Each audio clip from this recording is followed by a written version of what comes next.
বন্ধুরা, ক্ষমতায় আসার মাত্র 3 মাসের মধ্যেই বিজেপির প্রতি সাধারণ মানুষের মোহ ভঙ্গ হতে চলেছে। আজকে যে বিষয় নিয়ে আমাদের আলোচনা, যে বিষয় নিয়ে আজকের আমাদের ডিসকাশন বা প্রতিবেদন অত্যন্ত গুরুত্বপূর্ণ। আপনারা সকলেই জানেন, রাজ্যে এই বছরই পালাবদল হয়েছে।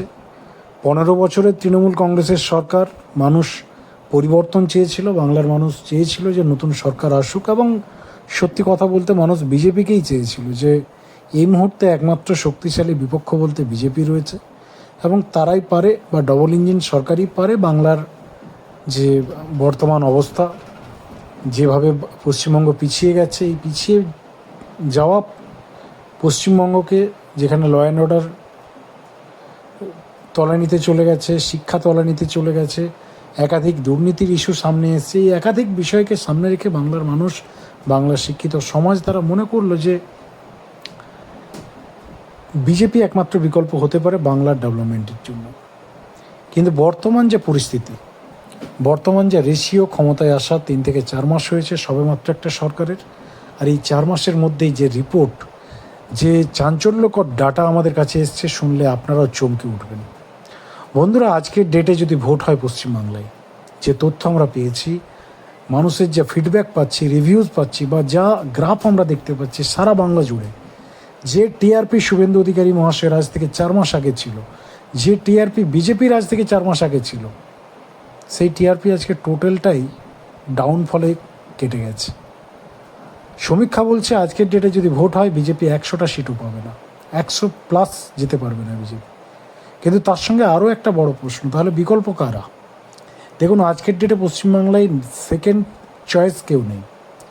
বাংলার মানুষের কাছে আজকের ডেটে সেকেন্ড চয়েস কেউ নেই। মমতা ব্যানার্জির সরকার, Trinamool Congress rejected, CPIM already শেষ, কংগ্রেসের তো এখানে নামগন্ধ কিচ্ছু নেই। অর্থাৎ সেকেন্ড অপশন, বিরোধীর যে জায়গাটা, সেটা কার্যত পশ্চিমবাংলায় বর্তমানে ফাঁকা বলতে পারেন। পশ্চিমবাংলায় বর্তমানে বিরোধী শূন্য, যারা আছে তারা জাস্ট নামকে বাঁচতে। আপনারা সকলেই জানেন, 2টো বিরোধী শিবির রয়েছে পশ্চিমবাংলায় বর্তমানে, খাতায় কলমে, একটা বালিশ চাটা এবং একটা চুটি চাটা, দুটোই কার্যত শেষ।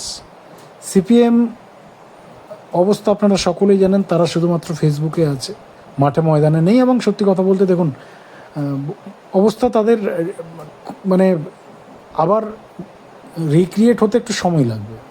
আজকের ডেটে আমরা পশ্চিমবাংলায় কোনো বিরোধী দেখতে পাচ্ছি না, কিন্তু বিজেপির প্রতি মানুষের যে ক্রেজটা ছিল সেটা কিন্তু শেষ হয়ে যাচ্ছে। ধীরে ধীরে রাজ্যের মুখ্যমন্ত্রী শুভেন্দু অধিকারী থেকে শুরু করে ভারতীয় জনতা পার্টি উপরে মানুষের যে বিশ্বাস, যে ভরসা, সেটা কিন্তু ধীরে ধীরে শেষের দিকে। টিআরপি টোটালি ডাউনফলে যেতে চলেছে। এবার দেখুন, বড় প্রশ্ন যে কেন এই অবস্থা হলো, মাত্র 3-4 মাসের মাথায় বিজেপির এই দুরবস্থাটা কেন হলো? এমনিতেই বিজেপির কোনো সংগঠন নেই, এটা দেখুন অস্বীকার করার কোনো জায়গা নেই। বিজেপি বাংলায় ভোট পেয়েছে, বিপুল ভোটে জয়ী হয়ে এসছে, কিন্তু উইদাউট সংগঠন। এর আগেও আপনারা দেখেছেন বিজেপির জয় এসেছিল 2019 সালের লোকসভা নির্বাচনে, এক ধাক্কায় 18টা 19টা সিট পেয়েছিল, লোকসভা সিট। তখনও কি বিজেপির সংগঠন ছিল? মোটেও ছিল না। বিজেপিকে বাংলার মানুষ সেকেন্ড চয়েস হিসেবে ভোট দিয়েছিল। মমতা ব্যানার্জির বিপক্ষের ভোটটা বিজেপির পক্ষে পড়েছিল।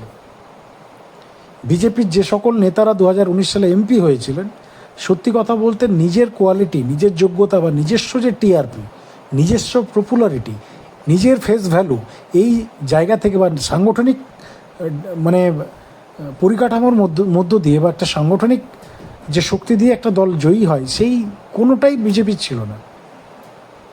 তৃণমূল কংগ্রেসের থেকে মানুষ তীতবিরক্ত হয়ে বিজেপিকে ভোট দিয়েছিল 19 সালে। একটা পরিবর্তনের হাওয়া মানুষ সেকেন্ড চয়েস চেয়েছিল। এবং 2026 সালের যে নির্বাচন, সেখানের অবস্থাটাও তাই।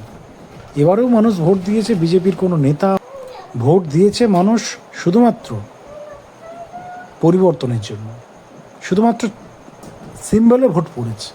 পদ্ম ফুলের যেখানে সিম্বল পেয়েছে মানুষ ভোট দিয়েছে, ক্যান্ডিডেট দেখে কেউ ভোট দেয়নি। আর আজকে ক্ষমতায় আসার পরেই যে এক্সপেকটেশন ছিল নতুন দলের প্রতি, যে আশা মানুষ করেছিল, সেই জায়গাগুলোতে আজকে কোথাও যেন তারা মিসম্যাচ পাচ্ছে। একাধিক ইস্যু রয়েছে, লক্ষ্মীর ভাণ্ডার থেকে শুরু করে অন্নপূর্ণা ভাণ্ডার, একাধিক স্টেটমেন্টে আপনার মডিফিকেশন, ভোটের আগে এক, ভোটের পরে এক। এই সমস্ত বিষয় নিয়ে আজকে বাংলার হাওয়া বন্ধুরা খারাপ। যদিও এখনও সময় রয়েছে রাজ্য বিজেপির এই বিষয়গুলোকে ঠিকঠাক করার, এখনও যদি তারা এই বিষয়গুলোকে গুরুত্ব দিয়ে ভাবনা চিন্তা করে এবং সঠিকভাবে সরকার পরিচালনা করেন, আগামী দিনে এগুলো হয়তো অ্যাডজাস্টমেন্টও হয়ে যেতে পারে। তো যাই হোক, আপনাদের কি প্রতিক্রিয়া লিখে জানান। চ্যানেলে নতুন থাকলে অবশ্যই সাবস্ক্রাইব করে রাখুন। ধন্যবাদ।